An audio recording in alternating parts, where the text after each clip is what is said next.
నాటి రామచంద్రుడి కన్నింట సాటి ఆపల నాటి బాలచంద్రుడి కన్నా అన్నిట మేటి అనిపించే అరుదైన అబ్బాయికి మనువండి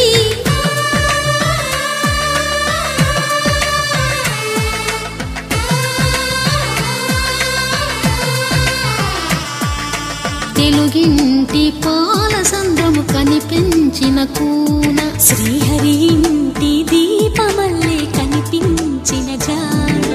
తెలుగింటి పాల సంద్రము కనిపించిన కూన శ్రీహరి ఇంటి దీపమల్లే కనిపించిన జాన